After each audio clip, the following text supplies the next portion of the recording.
ပထမဦးဆုံးဒီကဲ့သို့အချိန်တိုင်းကောင်းကိုပြင်ဆင်ပေးတယ်ဘုရားရှင်ရဲ့နာမတော်ကိုထူးချီးမွမ်းပါတယ်ကျွန်တော်တို့ကိုတိုက်တဲ့ခဲလေးနဲ့ဂျိုးဆူကြတော့ဒီမှာရှိတဲ့ဆရာမတွေဒီတော်လူကြီးတွေယုံကြည်သူတွေအားလုံးကိုလည်းအထူးပဲကျေးဇူးတင်တယ်လို့ဒီနေရာကနေကျွန်တော်ပြောချင်တယ်ဘုရားသခင်ရဲ့ကျေးဇူးတော်တက်ကြောင့်ကြာရပတေးနေ့မှာနော်ကျွန်တော်နဲ့ဆရာအစာနဲ့ရောက်နိုင်တယ်ဒီမှာရောက်တဲ့ခါမှာUSA မှာနေတဲ့ညီမနဲ့လည်းဒီမှာပဲပြန်တွေ့တယ်ပေါ့နော်သူက Texas မှာနေတယ်ကျွန်တော်မဟာမှာနေတယ်ဘုရားသခင်ရန်ကောင်းမြတ်တယ်ဘာကြောင့်လဲဆိုတော့ဘုရားသခင်အခွင့်မပေးဘူးဘုရားသခင်လမ်းမပြဘူးဆိုရင်ကျွန်တော်တို့အနေနဲ့ကြိုးစားတော်လဲရနိုင်မှာမဟုတ်ဘူးဘုရားသခင်ကြောင့်ဖြစ်တယ်တချို့ဆိုရင်ဒီ2000နဲ့23ကိုရောက်ချင်တယ်ဒါပေမဲ့မရောက်နိုင်တဲ့သူတွေအများကြီးရှိတယ်နောက်ပြီးတော့ဒီ23မှာအကောင်းဆုံးဖြတ်ကျော်ခြင်းပေမဲ့မဖြတ်ကျော်နိုင်ဘဲနဲ့နော်အမျိုးစုံခံစားတဲ့သူတွေတွေ့ကြုံတဲ့သူတွေရှိကြတယ်အဲ့ဒီထဲမှာကျွန်တော်တို့မထိုင်မတန်ဘဲနဲ့ဘုရားသခင်ကအခွင့်ပေးတယ်ထိုရအတွက်ဘုရားသခင်ဟာအရန်ကောင်းမြတ်တယ်ဘုရားရဲ့ကြီးစွာထပ်ချီးမွမ်းတယ်ဆိုတာကိုပြောချင်တယ်နောက်ပြီးတော့ကျွန်တော်တို့ကိုရောက်လာပြီးမှလဲစားတောက်ခြင်းဘိုင်းမှာဖြစ်စေနောက်ပြီးတော့နှုတ်ကပတ်တော်ဝင်ခဖို့ရန်ဖြစ်စေအချိန်တွေနေရာတွေပေးကြတယ်အရန်ပဲဝန်တာတယ်ဆိုတဲ့ຢာလေးကိုပထမအနေနဲ့ကျွန်တော်ပြောချင်တယ်ဟုတ်ပြီကျွန်တော်တို့ mix ဆက်ချင်းတော့အများကြီးပြောသွားမှာမဟုတ်ဘူးနည်းနည်းလေးပဲဖြစ်တယ်ကျွန်တော်ကတော့အရင်တော့ကအဖေမေပေးတဲ့နာမည်ကအောင်နန်းဖြစ်တယ်အခုအဲ့ဒီအောင်နန်းရဲ့အရှိမကျန်းစာနာမည်လေးသဘောကျတဲ့ခါမှာမှုတော့ဆောင်းတဲ့ခါမှာအာဘီလာတတ်ထားတယ်အာဘီလာအောင်နန်းပေါ့နော်ဆိုတော့ကျွန်တော်မှာဒါ3ယောက်နဲ့သူလက်ရှိအိုမဟာမှာအတင်းတော်ကိုမထိုက်မတန်ပဲနဲ့ဘုရားသခင်ကကြည်ရှုဖို့ရခွင့်ပေးတယ်ကြည်ရှုနေတာဖြစ်တယ်လို့ပြောရလေးကိုနေငယ်တချို့ကတော့မိဆက်ပြီးသားဖြစ်တယ်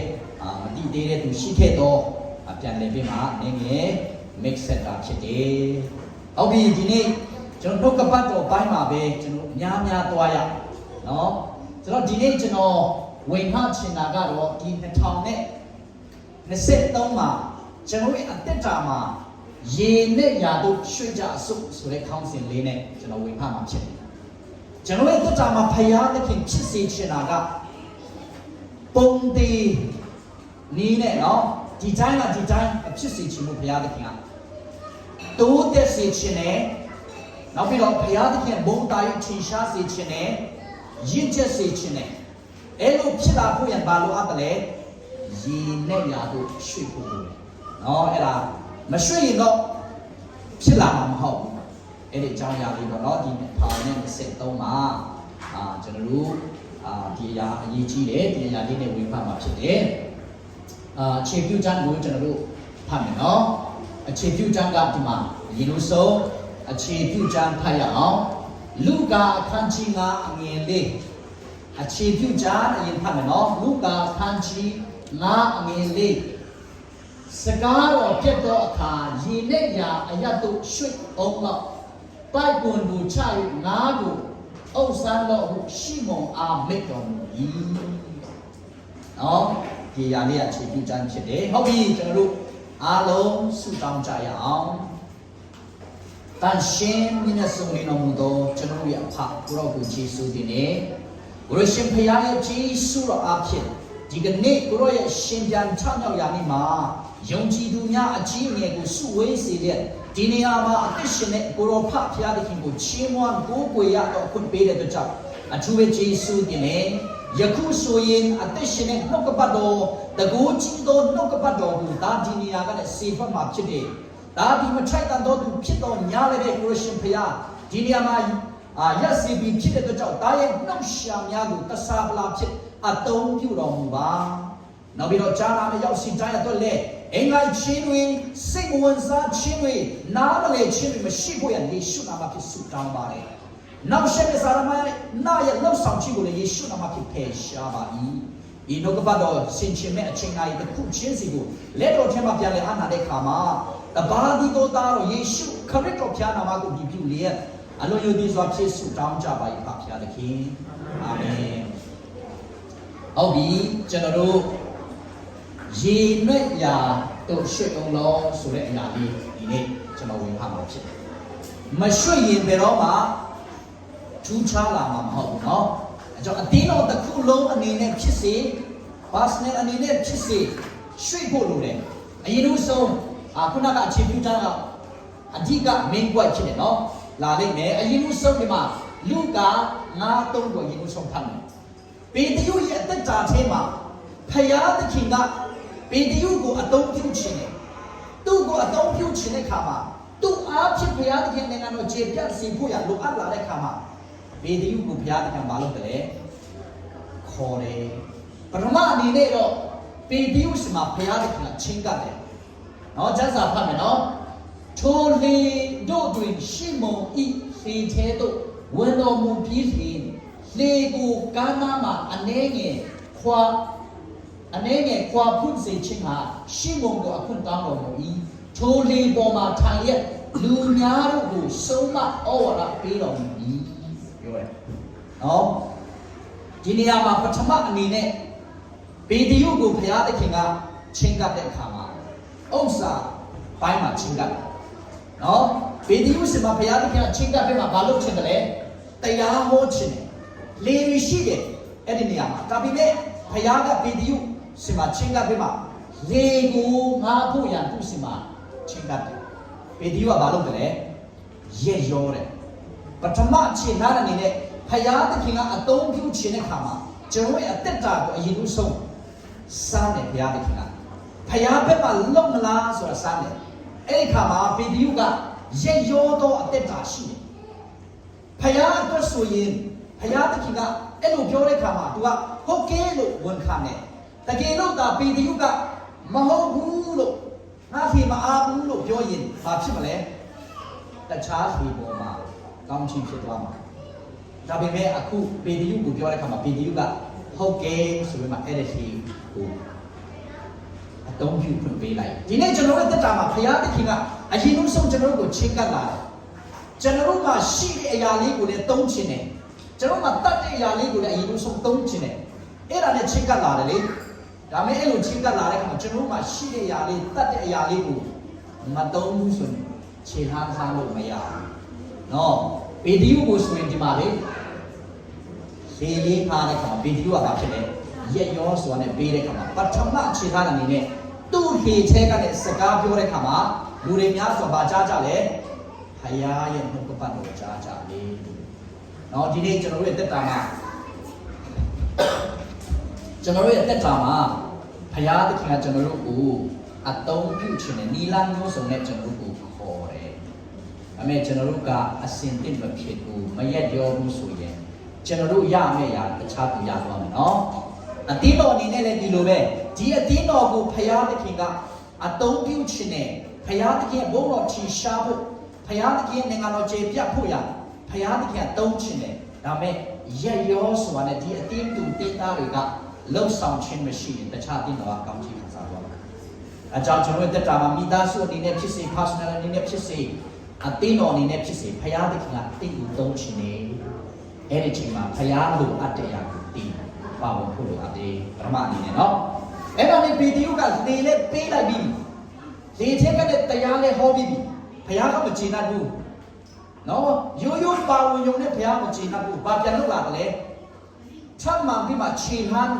နော်ရှေ့မှာခြေဟန်းဆက်တက်ဖို့ရပြန်တောင်းလာတယ်နော်ကျုံးတက်တာမှာတစ်ခုပါဝင်တယ်အဲ့ဒါကိုတစ္ဆာရှိစွာနဲ့ပါဝင်တယ်ဆိုရင်နောက်တစ်ခုကိုဘုရားသခင်ခြေဟန်းတက်တယ်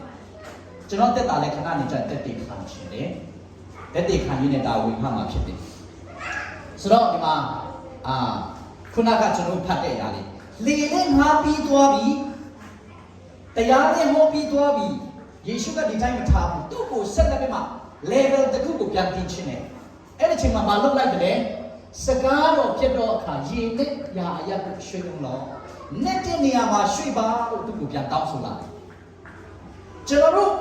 လုံနိုင်တဲ့အခန်းကဏ္ဍလေးမှာလုပ်တယ်အဲ့ဒီ level ရဲ့အ ထက်မှာပြန်သွားဖို့ရတယ်သူကတောင်းဆိုတယ်လေဖယားကတောင်းဆိုတယ်ဒီတိုင်းလေးကလေးလေးလေးမွေးပြီးမှ9နှစ်လောက်ပဲရှိနေတယ်10နှစ်ဖြစ်လဲ9နှစ်အရွယ်ပဲရှိတယ်ဆိုဘယ်ချက်မလဲဒီပါကဘာဖြစ်စေချင်တယ်လဲပိုပြီးမှတိုးစီချင်တယ်လေဒီလိုပဲဒီမှာရှိတဲ့ယုံကြည်သူတွေလည်းဖယားရဲ့နိုင်ငံတော်ကျေပြတ်ဖို့ဒီ2023မှာအရင်က22ပြည့်တော့မဟုတ်တော့ဘူး23မှာပိုရပါဖြစ်လေအတုံးပြုချင်တယ်နော်ဒါမဲ့ကျွန်တော်တို့မပြင်ဆင်မှုဆိုဖြစ်လာမှာမဟုတ်ဒီမှာရေနဲ့ရာတို့ရွှေ့ပါတဲ့ရေကျွန်တော်ငယ်ငယ်တော့ကကိုယ်ခဏဆွတ်တယ်လေရေတိမ်တဲ့နေရာမှာဆိုငါတေးလေးတွေပဲရတယ်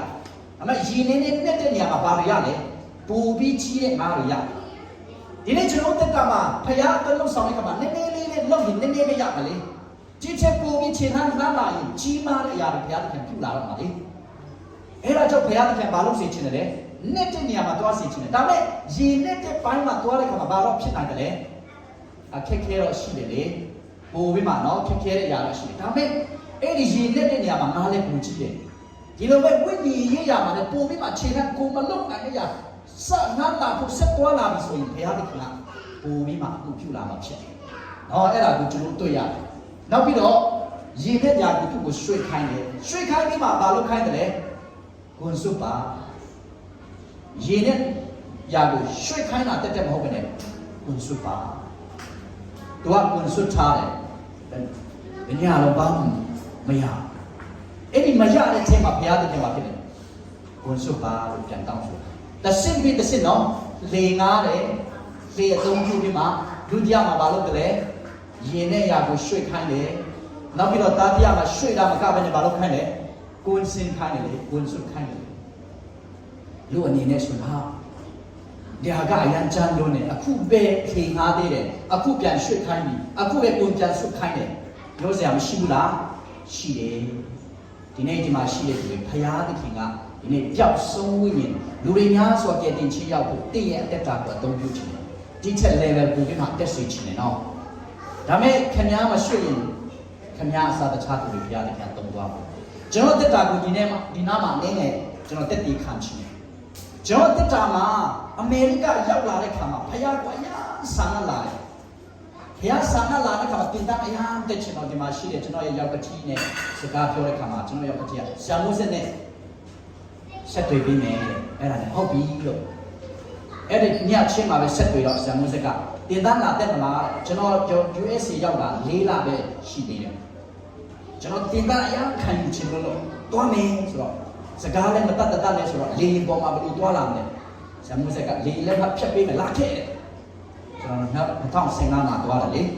တွားလာနဲ့ဟိုမှာရောက်သွားတဲ့ခါမှာတင်သားမျိုးတက်တဲ့ခါမှာဖယားရဲ့နိုင်ငံတော်အတွက်ကျွန်တော်ကြားရကဏ္ဍမှာလုပ်ဖို့လိုအပ်လာပြီဆိုတော့တိတဲ့ခါမှာအမှုတော်ဆောင်ခြင်းနဲ့အနေကျွန်တော်မျိုးသမီးလာဝတ်လောက်မှာကျွန်တော်တလလောက်တက်တာဟုတ်လာဝတ်လောက်မှာကျွန်တော်မျိုးသမီးကိုဖုန်းဆက်တယ်ကဲ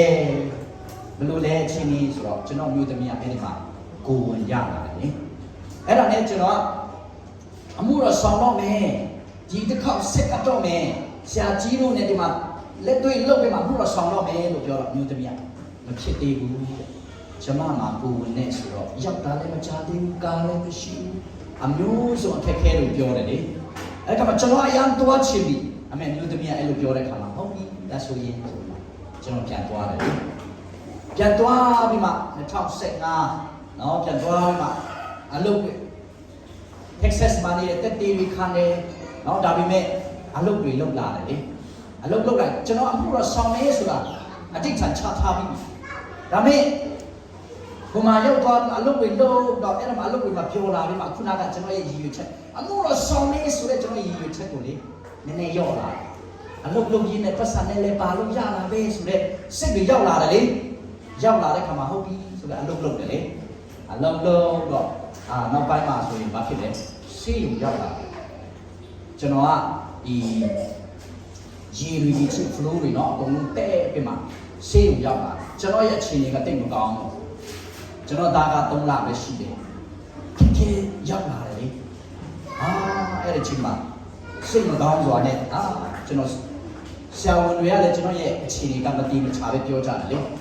အဲ့ဒါဘာကြောင့်လဲဆိုတော့ဘုရားသခင်ကရင်နဲ့ရာကိုရွှေ့စီခြင်းတယ်ကျွန်တော်အခြေအနေပဲကြည့်တယ်လေမရွှေ့လို့လေ အဲ့ဒါနဲ့နောက်ပိုင်းမှာတော့မဖြစ်ဘူးဆိုပြီးတော့ဘုရားရှင်မှာပြန်ဆုတောင်းတဲ့ခါမှာကျမ်းမာရင်တော့မှုတော့ဆောင်မယ်လို့ကျွန်တော်ပြန်ပြီးမှဘုရားရှင်မှာဆုတောင်းတဲ့ခါမှာဘုရားတခင်ကျမ်းမာခြင်းပြန်ပေးတယ်အဲ့ဒါနဲ့ကျွန်တော်2016အကုန်ပိုင်းမှာကျွန်တော်သွားတယ်ကျွန်တော်ဒါအလတ်ကအဲ့ဒီချိန်မှာငငယ်လေးပဲရှိတယ်ဒီမှာညီမကချင်းတယ်ကျွန်တော်မျိုးသမီးကလှုပ်တယ်ညီမကကျွန်တော်တို့နဲ့နေတယ်လေဆိုတော့သူကကလေးကိုချင်းတယ်ကျွန်တော်မျိုးသမီးကလှုပ်တယ်အခက်ခဲရှိတယ်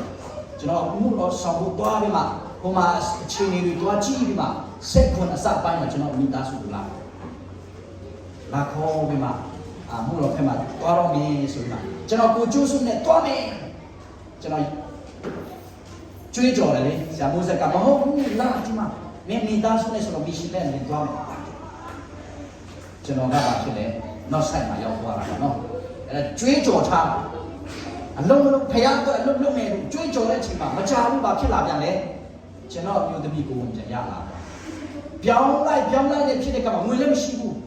မျိုးသမီးကိုဝင်ပြန်ရလာတယ်ခုသားတရားသားလေးပေါ့နော်ပြန်ဖြစ်လာတဲ့ကမှာလူအနေနဲ့အမျိုးသမီးအလုံးမလုံးတော့ရင်ကျွန်တော်မစားမလဲကွန်ဗင်ရှင်းမှာလည်းဆက်ကပ်တူတယ်ကိုကျိုးစုနဲ့ကျွေးကြော်ထားတာဘယ်သူမှမကျွေးမဲ့သူမရှိတော့ဘူးကျွန်တော်မျိုးသမီးကတေးချတယ်လာစိတ်လာတဲ့ကမှာနားလာမယ်နားလာရင်ဘေးစရာကျွန်တော်ကပတ်စံချိုးတင်စုတာမရှိဘူးပြောင်းလာတဲ့အကုန်သွားတယ်လေဒါပေမဲ့ကျွန်တော်တတိယပထမအချိန်တုန်းကခြေမှန်းမမှန်းခဲ့လို့ကျွန်တော်ဒုတိယပြန်ခြေရတယ်ဆိုတော့ကျွန်တော်သဘောပေါက်တယ်ဘာပဲဖြစ်ဖြစ်ဆက်ဖြစ်နေတွားမယ်ဘုရားသခင်ကအတုံးပြုချင်ကျွန်တော်တွားရမယ်ဆိုပြီးမှအဲ့လိုနဲ့နေတယ်9လလောက်ကျွန်တော်တို့အမျိုးသမီးလည်းအလုပ်မလုပ်ဘူးအခက်အခဲများဆိုရှိတယ်ကျွန်တော်ညီလေးရတဲ့တစ်ခါတလေပတ်စံပို့တယ်ဒီမှာရောက်ကချီလို့လည်းတချို့တစ်ခါတလေပို့တယ်တစ်ခါတလေအိမ်ခမပေးတဲ့ချိန်တွေအများကြီးရှိတယ်အိမ်ထဲကလည်းညီညီရေးဒီမှာမင်းအိမ်ကလည်းထွက်ရမယ်ဆိုတဲ့အချိန်တွေရှိတယ်ကျွန်တော်နာမည်ကိုယုံထဲမှာရောက်တယ်ကျွန်တော်ဥမဟာရောက်တဲ့ခါမှာအိမ်ငှားတဲ့ခါမှာပဲကြည့်တယ်အိမ်ငှားလို့မရဘာကြောင့်လဲဆိုတော့မင်းနာမည်ကိုရှိတယ်တဲ့မပေးတဲ့လားရှိတယ်ချင်းတယ်အမှန်တော့ကျွန်တော်နောက်ကျတဲ့ချိန်မှာယုံမှာကျွန်တော်ကိုတိုင်ကြတယ်လေအဖမင်းက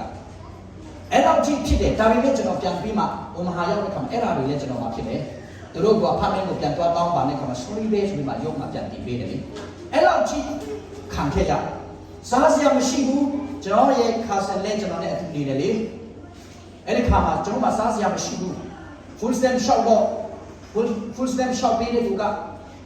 တခြားနဲ့ shop ပေးလိုက်တယ်လေမောင်ကိုနဲ့လာတဲ့ Spanish လိုပဲ shop ပေးလိုက်တဲ့ခါမှာ200ပဲစားတယ်ရေတောက်စရာမရှိဘူးကျွန်တော်ခါဆန်လဲညီလေးဆိုတာပြောတယ်ဆိုငါတို့မှရေမရှိဘူးဆိုတကယ်ချင်းတွေစီမှာတောင်းတယ်ရှက်စရာတွေတောင်းမှကောင်းတဲ့ချင်းတွေခံခဲ့ရတယ်အဲ့ဒီကျွန်တော်တို့ကတော့တားတွေကတော့ခံနိုင်တယ်ရေကိုကျွန်တော်အိန္ဒိယနာမှာရေမကောင်းဘူးဒါပေမဲ့အဲ့ဒီရေ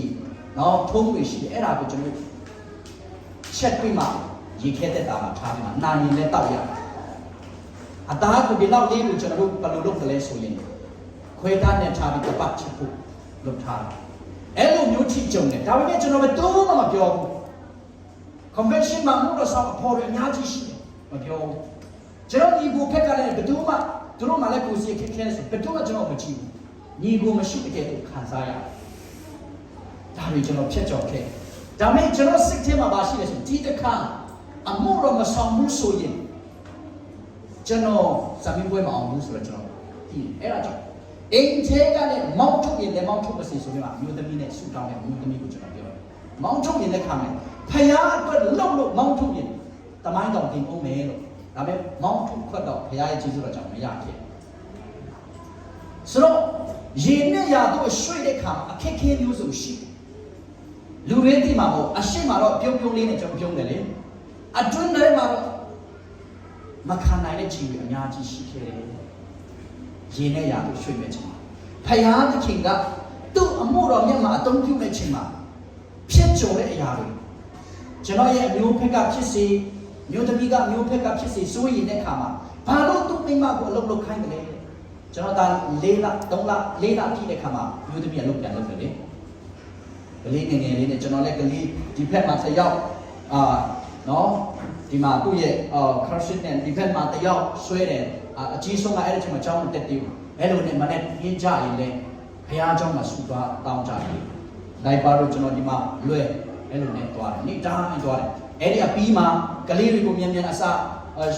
ကျွေးပြီးမှဟင်းဝင်ကလေးသွားတယ်ကလေးတွေကိုသူများအိမ်မှာချားပြီးမှကလေးတွေကပိန်ပိန်လေးရှိကျွန်တော်ညီလေးကဖုန်းဆက်လာအခုပြန်လာတော့ငါသားငါချီပြီးဒီလိုမနေနိုင်တော့ပြန်လာတော့ခေါ်လေအရာပင်လို့လည်းငါမချိနိုင်တော့ပြန်လာကြတော့ကျွန်တော်ကိုခေါ်ဒါပေမဲ့ဒီအရာကိုကျွန်တော်မဖြတ်ကျော်နိုင်ရင်ဘုရားသခင်မသုံးနိုင်ဘူးဒါကြောင့်ဘာပဲဖြစ်ဖြစ်သွားမယ်ဆိုပြီးမှဆက်သွားတဲ့ခါမှာအခုမထိုက်မတန်ပဲနဲ့ဘုမဟာမှာနော်မရှိတဲ့နေရာမှာကျွန်တော်သွားလိုက်မှာအတင်းတော်ရပ်တည်လာနိုင်တယ်နော်ယုံကြည်သူတွေပေါ်ပေါက်လာဒါကြောင့်ကျွန်တော်ပြောချင်တာပါလဲဆိုရင်နဲ့ရာတို့ရွှေ့တဲ့ခါမှာအခက်ခဲတွေရှိတယ်ဒါပေမဲ့ဒီအခက်ခဲကိုကျွန်တော်ဖြတ်ကျော်ပြီးဆိုရင်ဘုရားရဲ့ဘုန်းကြီးရှာဖို့လည်းကြတော့မဖြတ်ကျော်ဘဲနဲ့တခုခုလိုချင်ပေးဆက်ခြင်းဆိုတာရှိရမပေးဆက်ပဲနဲ့ဘယ်တော့မှမဖြစ်လာဘူးဒါကြောင့်ဒီမှာရှိတဲ့သူတွေဒီ2023မှာအရင်ကလိုပဲအေးရအေးချောင်းပဲနေဖို့မဟုတ်ပဲနဲ့ဖခင်ရဲ့နိုင်ငံတော်ခြေပြတ်ဖို့ရပေးဆက်တဲ့ရင်ပေးဆက်ဖို့ရကျွန်တော်ဒီညနေနောက်ကပတ်တော်နဲ့တိုင်လို့ချင်နော်ဒီမှာ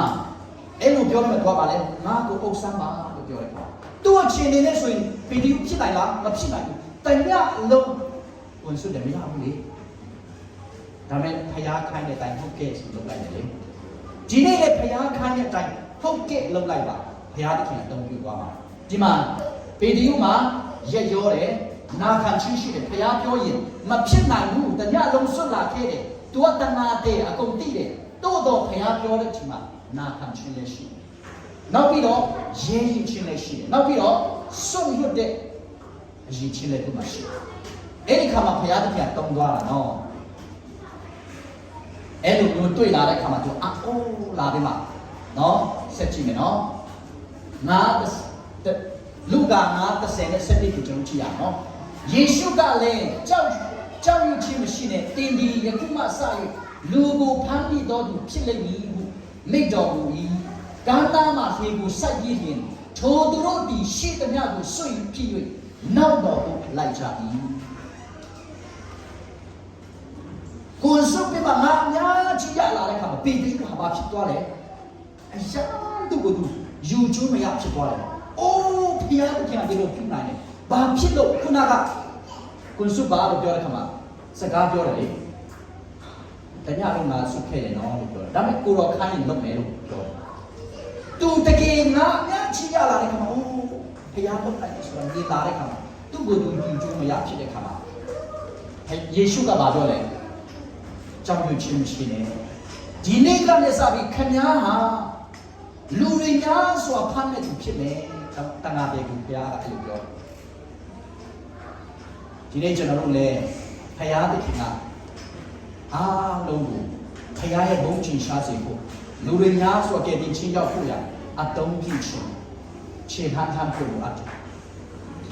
ဆရာတယောက်ထက်ကခြေထားထားလို့မရဘူးအားလုံးကခြေထားထားဖို့လိုအပ်တယ်ခြေနှမ်းလှမ်းရင်လှမ်းတဲ့အတိုင်းဘုရားကအအုပ်ဖျားမှုပြုမှာဖြစ်တယ်။နော်ဆိုတော့ဒီမှာသူအဲ့လိုလုပ်လိုက်တဲ့ခါမှာဘာတွေလုပ်တယ်လဲသူ့မှာ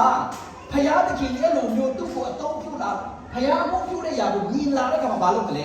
ရှိသမျှကိုစွန့်တယ်ဘာတွေစွန့်တယ်လဲလေမိဘညီကိုမောင်မအကုန်စွန့်သလားစွန့်တယ်ကျွန်တော်လည်းတကယ်ဆိုရင် Texas မှာညီကိုမောင်မလို့ညီလေးလည်းရှိတယ်ဘိုးလေးတို့အတော်အကုန်လုံးရှိတယ်အဲ့ဒီမှာကျွန်တော်ပြောင်းမဲ့ချိန်မှာဆိုညီမနဲ့လည်းသူနေတယ်ကျိုးအားလုံး Texas မှာမျိုးလည်းအကုန်ရှိဒါပေမဲ့ဖခင်အမှုတော်တလုပ်တဲ့ချိန်မှာဒါပဲစွရတယ်တစ်ဖက်မှာတော့မိသားစုရမတော်ပါနဲ့ငါတို့အတူတူနေမယ်ချစ်တဲ့ခါမှာပြောကြတယ်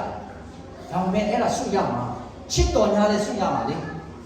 စွလွန်ချင်းမရှိဘယ်တော့မှဘာမှမရဘူးဒီမှာဆိုသူဟာရှိသမျှစွတယ်ဆိုတော့သူ့ရဲ့အသက်တာမှာသူလိုချင်တဲ့အကုန်လုံးစွန့်ပြီးမှဖျားခိုင်းတဲ့အတိုင်းပဲသွားဖို့ရသူဆုံးဖြတ်ထားတယ်ရှိတဲ့ညကိုစွန့်နေတော့ဒီမှာရှိတဲ့သူတွေ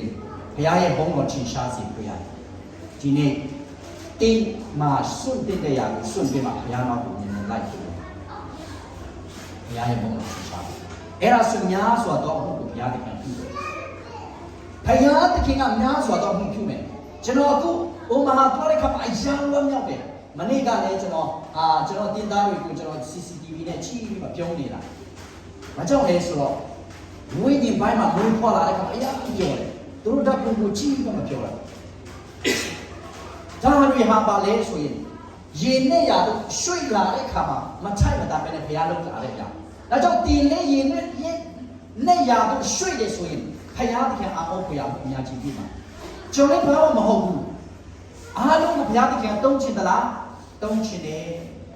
ဒါပေမဲ့ကျွန်တော်တို့မရွှေ့ဘူးဆိုရင်ဘာမှရမှာမဟုတ်ဘူးအထူးသဖြင့်လောကပိုင်းတော့ရကောင်းရတယ်ဝိညာဉ်ပိုင်းဘာမှရမှာမဟုတ်ဘူးဝိညာဉ်ပိုင်းဘာမှမရဘူးဖယားဘက်မှာစွန့်လို့ပြီးမှယင်နဲ့ရာတို့ရွှေ့တဲ့ခါမှာအခက်ခဲတွေရှိနေအမျိုးစုံရှိကောင်းရှိနေဒါပေမဲ့ဒီအရာတွေချက်ကောင်းနေရဖယားပြင်ဆင်ပေးတယ်အခုဆိုရင်ကျွန်တော်နေတဲ့ဟိုမဟာကလည်းတခြားနေရာမှာသွားချင်တယ်ယုံကြည်သူတွေကျွန်တော်အရာချင်တယ် USA မှာဆိုကျွန်တော်ခရီးသွားတိုင်းလမ်းစရိတ်ကိုကျွန်တော်ပုတ်ပုတ်မတော့သူတို့ကလည်းအများကြီးပေးတယ်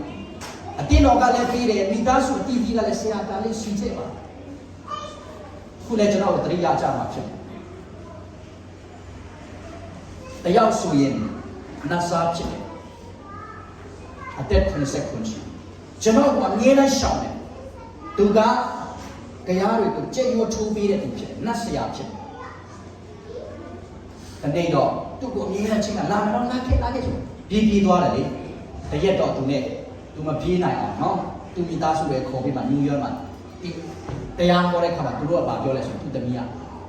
တင်တန်းလုပ်ပေးပါဆရာတဲ့ကျွန်တော်လည်း3နာရီတင်တန်းလုပ်ပေးတယ်မင်းတို့ခံနိုင်မလားခံနိုင်တယ်တဲ့3နာရီတင်တန်းလုပ်ပေးတယ်အဲ့ဒီချိန်ကနေဆရာကျွန်တော်အိမ်မှာလာလို့ရတယ်အဲ့ဒါနဲ့3လတင်တန်းပေးတယ်အခုဆိုရင်နတ်ဆရာလုပ်ပဲကိုစွတ်ပြပြီးဖယားနောက်လိုက်လာကျွန်တော်အတွက်ဆိုချမ်းတဲ့ခါမှာဝတ်ဖို့ဆိုပြီးမှအင်ဂျီတွေနော်အင်ဂျီချီဝင်ပေးတယ်ဆရာဒီမှာချက်စားလိုက်တယ်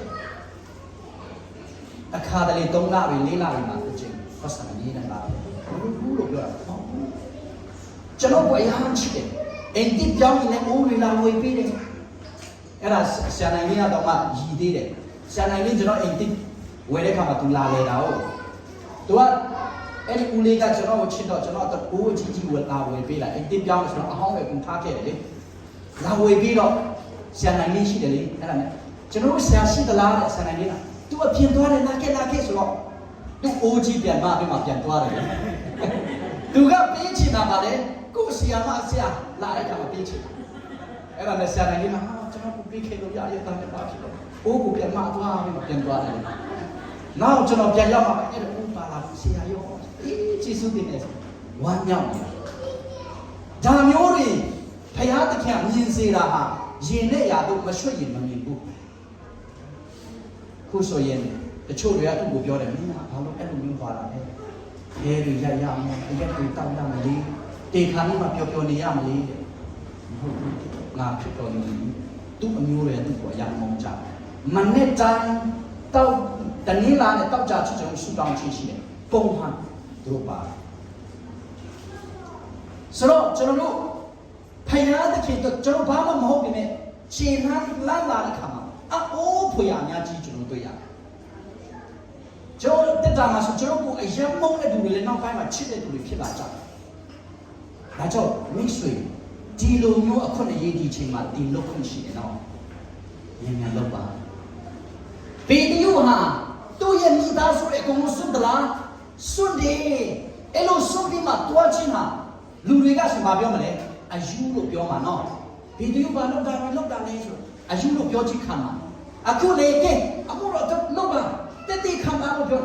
လုပ်တယ်မလုပ်ဘူးဒီကောင်ဘာဖြစ်တာလဲဒီလူကဘာဖြစ်တာလဲလူတွေကပြောကောင်းပြောနေကျွန်တော်လည်းအစမှာတော့အိမ်တော်မဝင်နိုင်သေးဘူးလားခုကြည့်အမျိုးစုပြောတယ်လေဒီစားမရှိဘူးကျွန်တော်တို့အရေးကြီးဆုံးမှာလူတွေကပြင်ရောက်အဲ့ဒါဟာသာဝရကျွန်တော်တို့ဘုရားသခင်ကောင်းဆုံးဖြစ်ပေးမှာပေတရုဟာသူ့ရဲ့အလုတ်ကြီးဖြစ်တဲ့တမာတေအလုတ်ကိုစွန့်ပစ်ပလိုက်ဒီနေ့ဒီမှာလည်းဘုရားသခင်အတုံးပြုပြီးမှလူတွေများဆိုပြောင်းလဲဖို့ဘုရားအတုံးပြုခြင်းတဲ့သူရှိတယ်ဒါပေမဲ့ဒီမတော်ဘယ်တော့မှမရဘူးဒီအခွင့်အရေးရှုံးသွားမှာ တနေ့ကောင်းကြီးရောက်တဲ့ခါမှာအိုးငါမလုပ်လိုက်ရချီဝမ်းနေတယ်နော်ဒီချိန်မှာအများဆုံးစက်ကပ်ပြီးလုပ်နေချင်တယ်ဘုရားမတုံးနိုင်တဲ့သူမရှိဒီနေရာမှာလည်းလူများစွာပြောင်းလဲဖို့ရတယ်အလုပ်လုပ်ဖို့ရတာအများကြီးရှိတယ်နော်ဒီခေတ်တဲ့ကောက်မှာခန်းဟာနဲ့ဒီမှာဝက်စလုံးနဲ့အင်ဝကြီးတွားကြတယ်ဒါထောင်းကြတာလာပြကောင်းပေးတယ်မပြေးပါနဲ့ဆိုပြေးတယ်လူလာပြေးတယ်ပြောချင်တယ်ဒီမှာလည်းနားချောင်တဲ့သူတွေအများကြီးရှိတယ်နော်မလုပ်လို့ဆရာတို့ထဲလုပ်တာကိုကြည့်ဖို့မဟုတ်ယုံကြည်သူတိုင်းလုပ်ဖို့ဖြစ်တယ်နော်များစွာပြောင်းလဲတဲ့သူတွေအများကြီးရှိတယ်ငရေသွားတဲ့သူတွေကိုကျွန်တော်တို့ကကောင်းကျင်သွားဖို့ရလုပ်ရမယ်အဲ့ဒါကငါဖန်ချင်းဖြစ်တယ်နော်ဒီမှာပေတရုကအဲ့ဒါကြောင့်နောက်ဆုံးမှာတော့အဲ့ဒါလည်းအကုန်ဆုံးဒီမှာပေတရုသွားတဲ့ခါလူအနေနဲ့ဆိုမှဖြစ်မလဲပေတရုဟာသူ့မိဘဆွတ်သလားဆွတ်တယ်သူ့ရဲ့မိသားစုရဲ့ကုန်ဆွတ်သလားဆွတ်တယ်သူ့ရဲ့အလုပ်ကိုဆွတ်သလားဆွတ်တယ်လူအနေနဲ့ဆိုဒီလူကယူသွားပြီလို့ပြောစရာရှိသလားရှိတယ်အခုဒီမှာတယောက်ကထားတယ်ငါလုပ်တော့မယ်ငါအမှုတော့ဖက်မှာသွားတော့မယ်ဆိုရင်တော့ဘယ်လိုလုပ်မလဲဒီမှာဘယ်သူကျွေးမလဲတာဘယ်လိုတာသမီးဘယ်သူကျွေးမလဲပြောနိုင်တယ်နော်ဒီလူယူတာဝတ်ဝေးသွားတယ်လို့ပြောကောင်းပြောနိုင်တယ်ပေတရုကအဲ့လိုမျိုးခံခဲ့တာကဲဒါဆိုရင်သူအဲ့လိုမျိုးလုပ်တဲ့ခါမှာသူ့အတွက်ဘာတွေခံစားစရာရှိတယ်လဲကျွန်တော်ကြည့်ရအောင်နော်ကျွန်တော်တို့ကြည့်မယ်နော်စွန့်လွတ်ခြင်းရဲ့အကျိုးအများကြီးရှိတယ်ပေတရုဟာလေရီစွန့်နဲ့မိဘညီကိုမောင်နှမကိုစွန့်ပြီးသွားတဲ့ခါမှာဘာတွေခံစားအများကြီးရှိတယ်ကျွန်တော်တရားပဲဖတ်ချင်တယ်မဿဲအခန်းကြီး7အငယ်29နဲ့30ကိုကျွန်တော်ဖတ်ချင်တယ်သူရဲ့စွန့်လွတ်ခြင်းဟာအဲ့ဒီချိန်မှာလူအနေနဲ့ဒီလူကယူသွားပြီဒီလူကမိသားစုကိုမချစ်ဘူးလို့ပြောစရာရှိတယ်ဒါပေမဲ့သူ့ရဲ့နောက်ဆုံးရလာအရန်ကောင်းတယ်နော်ဒီနေ့လေရေနဲ့ရာတို့ရွှေ့ဖို့ရစွန့်ပစ်မဲ့အရာရှိနိုင်တယ်အဲ့ဒါကိုစွန့်လွတ်ပြီးမှမြန်မြန်သွားရင်လူအနေနဲ့တော့ပြောခန္ဓာတွေအမျိုးစုံရှိကောင်းရှိနိုင်တယ်ဒါပေမဲ့ဖျားပြင်ဆင်ပေးတဲ့အရာရှိတယ်ဒီမှာအရင်ဖတ်မယ်နော်20ခုမှာ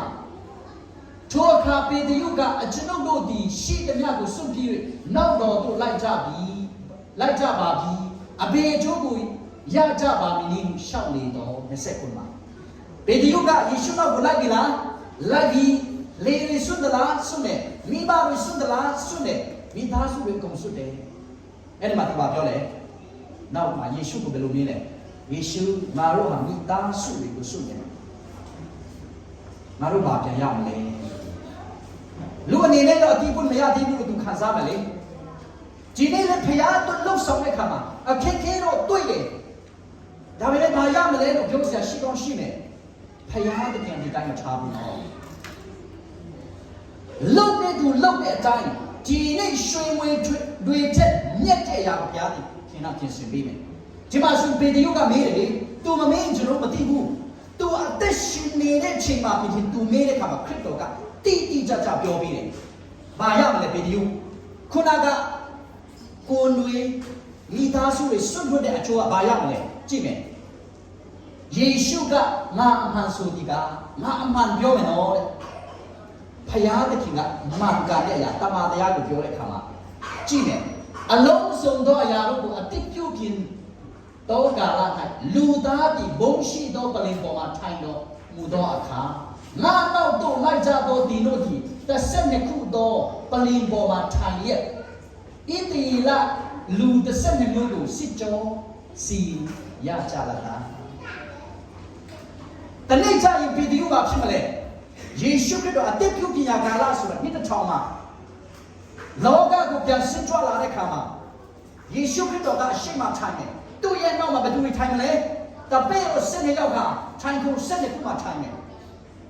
အရင်တော့ကတော့ပေတရုတို့ကိုဣသရေလတွေကအမျိုးစုံကဲ့ရဲ့တယ်ဒီလူတွေကယူသွားပြီဒီလူတွေကဘာဖြစ်လဲညာဖြစ်တယ်မိသားစုမချစ်ဘူးပြောတာတွေလည်းရှိတယ်ဒီလူတွေကမှားသွားပြီလို့ပြောတဲ့အရာတွေလည်းရှိသလား